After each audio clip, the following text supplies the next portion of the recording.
Niles, welcome in. Several Rivers Racing, KQE GTV. I'm Dan Dyker. Thanks for joining us on the program. Coming off of another, believe it or not, 6 of 8 races at La Crosse have either ended with rain showers or a rain-shortened program. One of the oddest years I've seen at the La Crosse Speedway. Of course, we were rained out at the Mississippi Thunder Speedway last Friday night.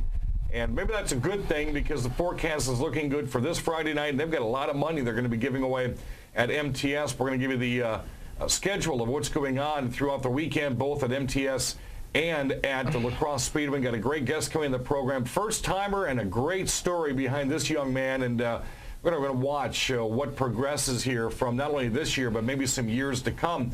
As we do each and every weekend of the program, we recap the races at La Crosse Speedway. It was Fan Appreciation Night this past Saturday.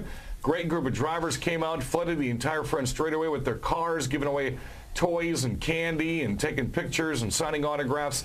And then it was race time, but it was another rain-shortened night. But it did jog some people in the point standings, as the only video we do have to show you, no features at all, but we are going to jump into the NASCAR late models and to give you the first race we have tonight, which we got in, which was the 6x6 dash, as you're going to see. And a nice stout field of cars. Harley Jankowski making the dash. Of course, we had to go by points as there was no qualifications on Saturday night. Sean Paff came back out in his Durango Racing 21. And for Steve Carlson, I'll tell you, he started the night 5 points behind Mike Kennecke in the overall point standings, and these points do transfer into the original point standings and the 6x6. And by the time that this race was done in a couple of heat races, Steve Carlson found himself only 2 points out of first place, as we're almost at the halfway mark of the regular season of racing at the La Crosse Speedway. As you see Mike Carlson pulling out of turn 4, and he took his first 6x6 dash win on the season. So the way that they rounded up, Mike Carlson won it. Matt Henderson and Randy Humfeld grabbed checkered flags as well. And we've got some video to show you what the only 2 heat races we actually had a chance to get in because they were towards the top of the program. Let's go to heat race number 1. And this was a pretty stout field as well. Billy Niles had his streak of 3 straight weeks of heat races get knocked to the wayside. But this belonged to Matt Henderson, man. They've gone through so many problems and fixes over the past couple weeks. They think that they finally can get back up where they want to go. And you'll see him right here as he's going to take a checkered flag in a moment during heat race number 1. He was also the pole sitter for the feature that night. Said he had a great car, thought he could have done some great things, but of course Mother Nature decided against that. And Henderson, this next batch of turns here, is going to end up taking the checkered flag for heat race number 1, wants to put himself where he wants to be. And that's exactly what he did. Let's jump into heat race number 2. That was it for the late models last Saturday night. And for this rookie, it's kind of interesting. As we were talking to him during pre-race interviews, he said he had no clue he was going to be running a late model this year. His former track champion, Randy Humfeld, he was driving the 06.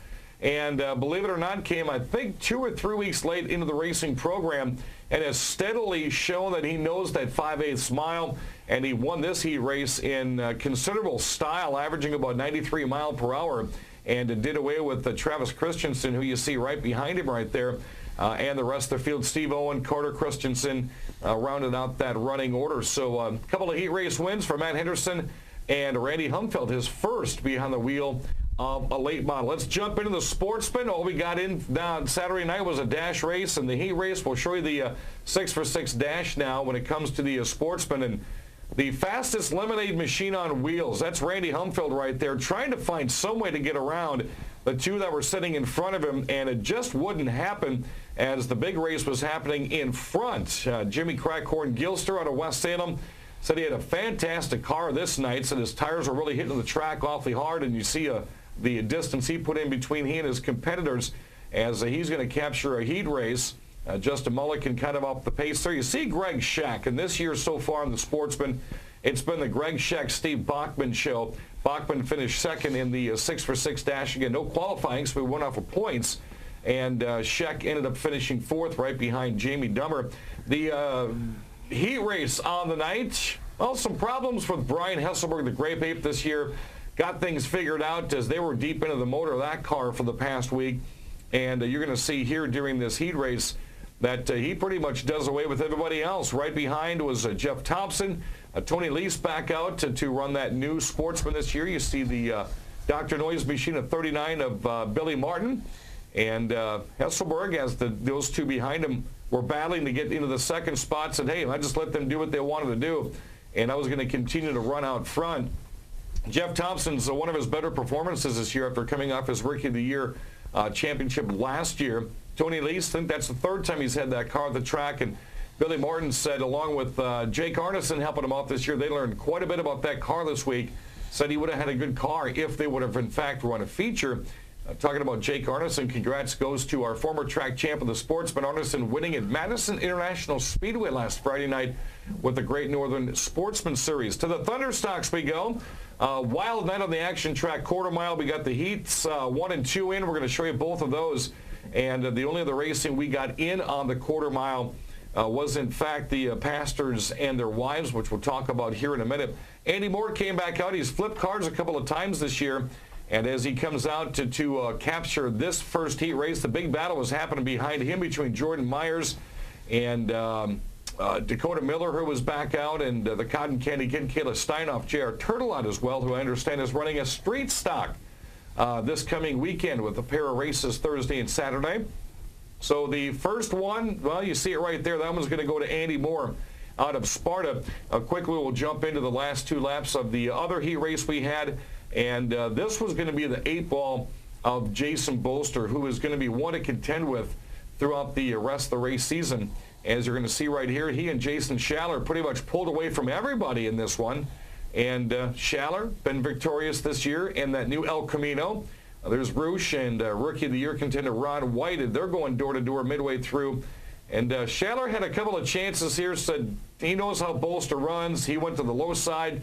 Schaller tried to run to the high side, and Bolster awfully tough when he decides to stay in that low groove on the action track quarter mile. And that's how this heat race is going to end up, with Bolster and Schaller finishing 1 and 2. 34 area pastors and their wives came out. They were in Hornet cars and house cars. One of the biggest collections we've had as long as I've been at the Speedway. The wives did a nice job. One of them ended up flipping over in turn 2. She walked away okay, but sure got the crowd fired up. Coming up this weekend, interesting week. We've got an Independence Day race Thursday night. We're going to be bringing out to the Star Spangled Spectacular, full night of NASCAR racing, and a huge fireworks show afterwards. And then Saturday night, we'll be back at the Crosse Speedway again. You're going to see all classes, Hornets and Street Stocks, Outlaws, Sportsman, Thunderstocks, and our late models are going to be out 2 different nights. For the complete schedule, check out lacrossespeedway.com. When we return, we're going to talk a little dirt, and then we're going to talk more open wheel of a different matter that Lacrosse Speedway normally doesn't see. We're going to go a couple of counties over when we return next on Seven Rivers Racing.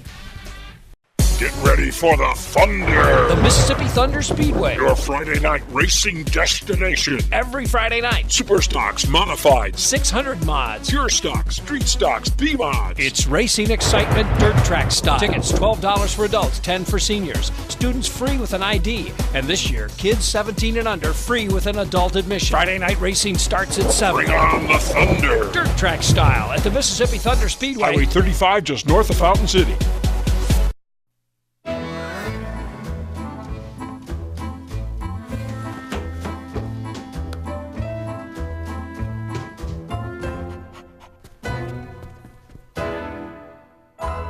Some of the best moments in life happen at home. American Standard Heating and Air works smarter to make them all more comfortable. For a limited time, save over $600 on select American Standard systems. Call now for details. Holman American Legion Post 284. It's all about veterans' rights, quality of life. The Legion belongs to the veterans it serves. The American Legion supports Holman High School sports and local NASCAR racing. Did you know the Legion is open to the public? Stop by for a cold one. Tuesday lunch is a home-cooked meal. Supper is Buck Burgers. Thursday, it's tacos. They can be the place for your wedding reception or meeting. Holman American Legion. It's for veterans and for the people of Holman. At Cousin Subs, we never settle for good. We always strive for better. Since 1972, we've been creating our signature Deli Fresh Subs. We start with fresh bread that's baked every day. Then we freshly chop vegetables and slice the meat daily. It's how we do it, and always have. Why? Because you deserve better. Welcome back, folks. Seven Rivers Racing here in KQEG-TV. I'm Dan Dyker. We're going to bring our guests in just a moment.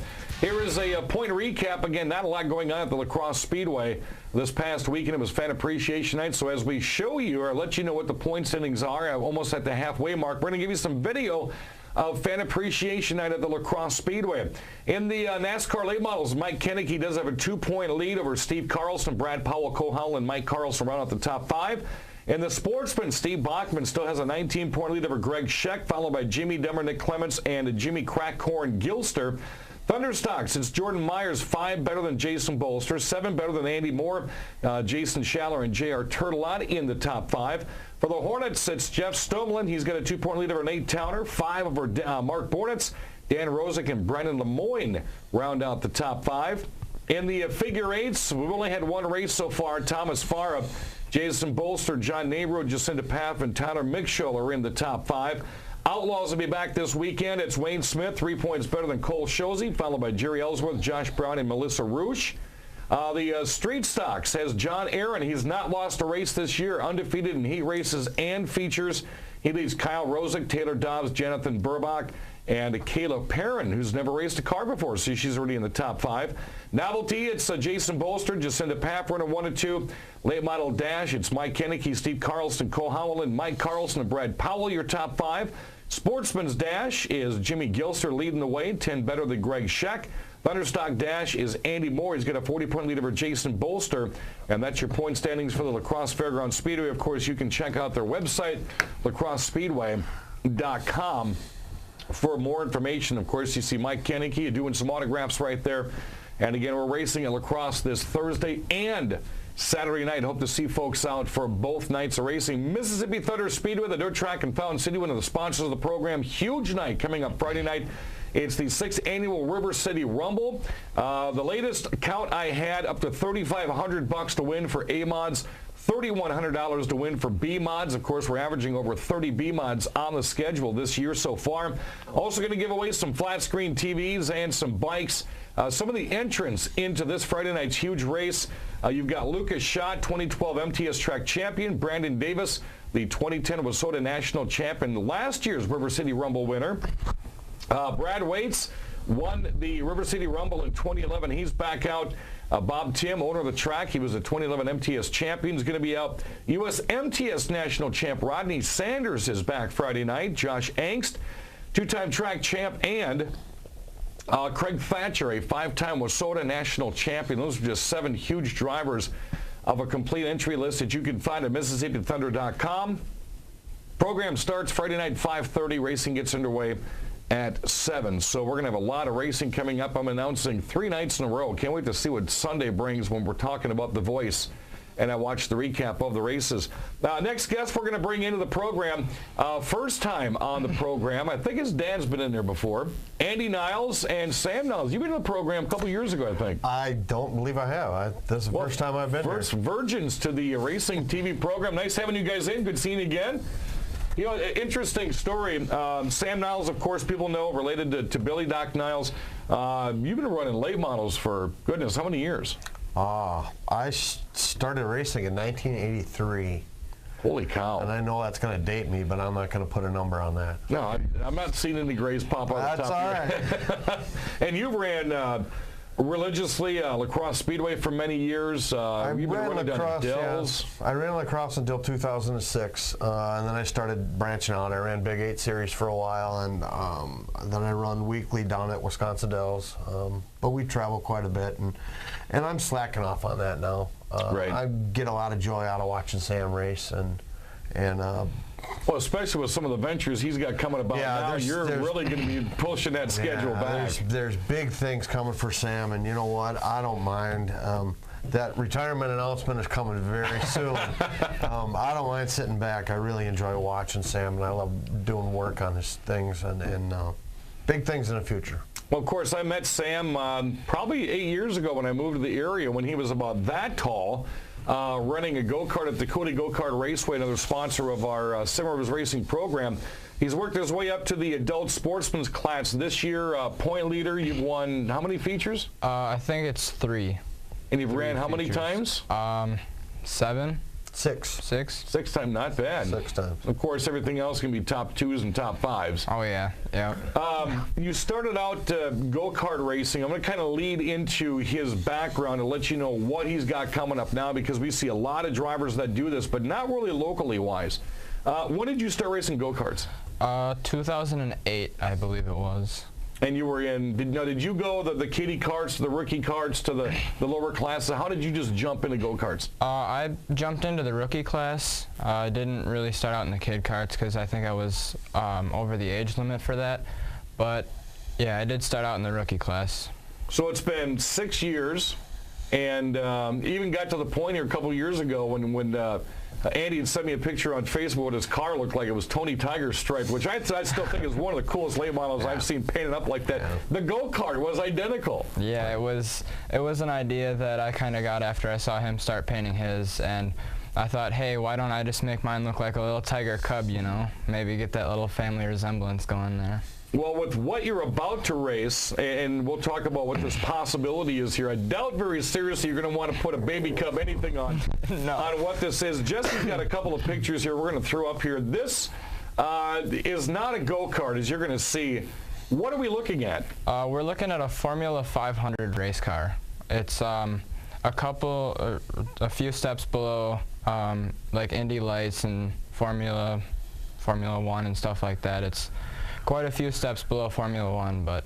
Now, what's the difference between these two cars here that we just showed? Actually, the only difference between the two cars is the bodies. Okay. Because just like the go-kart class that Sam's running in now, they're built to be identical. Okay. The choice of body style is pretty much up to the driver or the team owner. The cars that you were just showing are four-stroke engines. They're like, how did Leon Mitchell described it as a go-kart on steroids. Yep. Nice. And well, let's give some people some quick background here, because we're going to show 2 different segments of video in our last segment today, so we're going to hold off on the video segments. This announcement shocked me when I saw this on Facebook. This came about in about the beginning of June, that Sam was invited to Road America June 14th. How did this even happen? Well, I'll tell you, there's guys that my brother and I know through racing, and there's people that I know from all over the place that come to Oktoberfest every year. Right. Well, last year at Oktoberfest, in some of those campfires after the races are over, there was rumblings of Sam Niles as a go-kart kingpin. He was just, by the end of the year last year, was just tearing the track up. Right. And somehow his name came up in some of those bonfire conversations. Now, I was approached the first couple weeks of the year down at the Dells by different people that said, hey, I hear your kid's doing really well, and videos got pulled off of YouTube and shown to different people, and that's how we got introduced to Leon Mitchell Racing. Leon Mitchell Racing is out of Indianapolis, and they wanted to take a look at Sam. Well, we're going to leave it right there, because this is going to be an interesting next segment here, as we've got video, and definitely going to talk more with Sam Niles on the possibilities that this could bring here, not only for 2014, but especially 2015. Sam and Andy Niles, my guests on the program, late model driver and a possible future Formula 500 driver. We're going to get into it deep next on 7 Rivers Racing. We're here when the sun rises. And when the bread rises too. And we're here slicing a deli fresh every day. And every morning, we're chopping it all up. Why do we put so much effort into making it fresh? Because you deserve better. Holman American Legion Post 284. It's all about veterans' rights, quality of life. The Legion belongs to the veterans it serves. The American Legion supports Holman High School sports and local NASCAR racing. Did you know the Legion is open to the public? Stop by for a cold one. Tuesday lunch is a home-cooked meal. Supper is Buck Burgers. Thursday, it's tacos. They can be the place for your wedding reception or meeting. Holman American Legion. It's for veterans and for the people of Holman.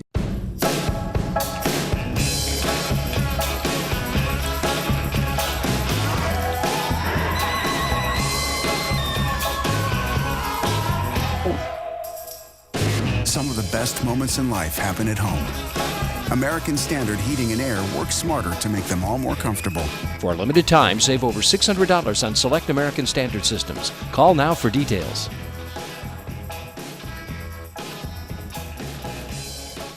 Get ready for the Thunder! The Mississippi Thunder Speedway. Your Friday night racing destination. Every Friday night. Super stocks, modified, 600 mods. pure stocks, street stocks, B-mods. It's racing excitement, dirt track style. Tickets $12 for adults, $10 for seniors. Students free with an ID. And this year, kids 17 and under free with an adult admission. Friday night racing starts at 7. Bring on the Thunder! Dirt track style at the Mississippi Thunder Speedway. Highway 35 just north of Fountain City. We're back one more time. Seven Rivers Racing, KQEG TV. I'm Dan Dyker. My guest in the program, a longtime late model driver, Andy Niles, and his son, Sam Niles, who is going to be progressing from the go-kart track at the Cooley Go-Kart Raceway to the possibility of tracks like Daytona and the Indianapolis 500 Speedway. Man, this is some huge news. To recap here, you guys met with Leon Mitchell Racing Services, which is Jeremy Morales, one of the drivers of the Formula 500 cars, Jack Walbrand. You guys have had some discussions with them. And you actually, this wasn't just a pipe dream here. You guys went to Road America. We've got some video we're going to show here and let you kind of walk through what we're about to see. Road America is a pretty cool place. 14 turns, man. That's you want to start somebody off in a Formula 500 car, that's the way to do it. It's not boring. It's not boring at all. Let's go to that video here, and you can kind of walk us through what we're about to see. Well, we were standing just out of turn 3, and this is Formula 500 cars just as they come off turn 3 and go into the long straightaway. That's Jack Walburn right there. Jeremy Morales was in that mix. I couldn't pick him out. They were just flying. So these are Formula 500 cars. Now, as we watch that video, speeds? They estimate that it tops off about 150. Wow. So, now, obviously, they're going to be totally adjusted at a place like Road America. Even somewhere like Sonoma, because it's a road course, but you get these things somewhere like the Indianapolis Motor Speedway, or even like the Milwaukee Mile. I mean, you could really see speeds. Oh yeah, absolutely. The thing about the Formula 500 though is that this class strictly runs on road courses. We'll get Sam to Indy eventually, but we want. He's got to learn how to navigate first.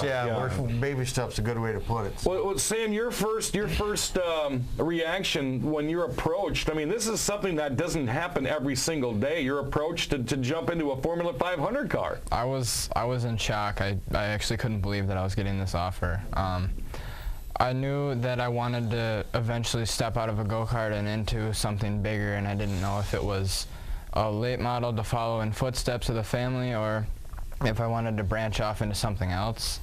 I don't think Dad's going to mind that you branch out. Oh no, I don't think so. I think it's okay. But open wheel racing kind of is more exciting to me. Not to diss late models or anything, because those are pretty cool too. But it's just, I think it would be more of a thrill to run an open wheel car. I was going to say, and let's go to the second batch of video here, because the two adjectives I think when I watch this video are thrill and rush. This is in-car of what you could possibly be doing. Yeah, that is a Formula 500 car right there. I believe this video was shot at Mid-Ohio. I could be mistaken. I'm pretty sure that's Mid-Ohio road course. And of course, the speeds are just phenomenal. And I really got to watching, when I watched that video a couple of times, the hands. And I mean, you're number one, you're in such close quarters. In a go-kart, you are as well. But number two, you're at more tighter quarters. And the corners, you're not just going left and then a straightaway and a left. I mean, you're really on your game with one of these things. Yeah, that's one of the more appetizing things, if you will, about this is it's always going to keep you on edge, and it's something different every time than rather just going left every time. So you guys have had the meetings with, again, Leon Mitchell Racing Services. Have you been in one of these cars yet? Not yet. We've been talking with them, and we're trying to set up a test session in a couple of weeks to either Michigan or Indianapolis, and they're going to put me in one of the cars and see what I can do. So, actually, I think what we've come to at this point is they're going to try them in both cars. Because there's different, each one of the two cars that you saw, they have different motors, even though the rules are made so they're equal. They run two different motors. So they want to try them in both and see what he's more adept at. And yeah, they wanted to wait till after 4th of July races, because I mean, as an announcer, you know how big holidays are with race cars. Oh yeah. There's races everywhere, and they wanted to wait till after the 4th of July weekend, and hopefully we can set something up. That's a lot less pressure too, and I mean, you jump into something during the 4th of July weekend, you've got stars with cars coming out, and try to get into the comfort level. I could really see how that would work a lot better. It's it'll be huge. That would be gigantic. But so you're going to have test sessions, either Michigan or Indianapolis, in the next 4 to 6 weeks. Yep. Test session goes good, which we are hoping it does for you. What does the rest of 2014 look like?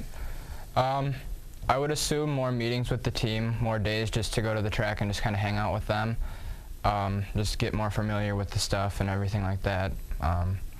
Because go-karts and Formula 500 are two completely different breeds. Oh yeah, so, maybe just some time to get used to that. So, and then next year, I think, if all goes well, we should be starting racing if it goes right. And you're looking at stepping outside of Wisconsin. You're looking at several tracks in several states. What are some of the possibilities he's looking at? Well, putting we're wheels looking on? now. They were in New York last weekend, Laguna Seca. Then they were, I forget where else, Watkins Glen, Mid-Ohio. You saw the video from Colorado a couple weeks ago. Pikes Peak. I used to announce there back in '98 and '99 when the Busch Series ran through. And it's pretty much a nationwide thing. They'll run the road courses at Atlanta, at Daytona, at Indianapolis. And it's a very big deal. I mean, they're weeks and weeks and weeks of racing, and it's going to be a pick and choose thing, Right. Yeah, and there's only a couple months off where they're running 10 or 11 month seasons. Yeah. So you're going to have to get yourself in the gym too. Oh yeah. Your upper body's going to have to be huge. Absolutely. Even though when you look at IndyCar drivers, and I've spent many years covering them, not only in Wisconsin but other states that I've announced and done radio. They're not the biggest, race car drivers. I mean, even Matt Kenseth isn't that big of a guy. But a lot of it is up here, and your hand-eye in an open-wheel car like that is just, the tension. I could just feel that. That's, like I said earlier, that's one of the more exciting things to me about this is just how close you are, and the reaction time has got to be there. Otherwise, mistakes are made, and that kind of adds to the thrill of that racing. So again, folks, a couple of names you want to remember. The driver's Jeremy Morales. Look that up if he's on Facebook. Add him. It's Leon Mitchell Racing Services. Remember that name. And I'd recommend that you add Sam Niles on Facebook as well, and Niles Racing, and kind of watch how this progresses. I know we're going to make sure, both radio and TV, that we follow exactly what you're doing, not only this year but into next year, because I think coming out of western Wisconsin and the La Crosse, Wisconsin Dells region, something like this could really be big. And I know on behalf of the program, we wish you a lot of luck, and knock on wood, man, we want to see you on TV one of these days. Absolutely. I hope to be there. All right, that's Sam Niles, his father Andy. You can watch Andy run. Will you be back for Oktoberfest? Yeah, I don't know. I like to come back to La Crosse for Oktoberfest, but I don't know. I want to pick one class. I mean, back in the day, I'd run all 4 days and run 9 classes or 10 classes. Oh, yeah. And now it's just too much. I'll pick a class and run. I like to run the late model challenge on Sunday. On the quarter mile. That has really turned into be a blast. I ran the inaugural late model challenge and ended up 5th, and I was pretty happy with that. But I'll tell you what, them guys are nuts. When you put those champions on that quarter-mile track in those big machines, they're crazy. And it's something else to announce, too. I mean, I have to stand up. Usually I stand up anyways, but I'm on the deck watching that thing because that is some exciting racing.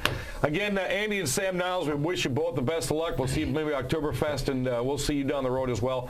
I want to thank all the sponsors of the program. Again, we're racing lacrosse Thursday and Saturday night. In between, the 6th Annual River City Rumble at the Mississippi Thunder Speedway. We'll see what the voice sounds like after 3 nights of racing come Sunday when you can watch the recap of all of our races here in western Wisconsin. That's going to do it for me, Dan Dykert. Thanks for joining us. Listen in Saturday afternoons from 1 until 2 on WKTY. We're going to have Mr. Sam Niles on the program, talk more about the Formula 500. Have a good weekend. A lot of short track racing coming up. Until then, we'll see you later.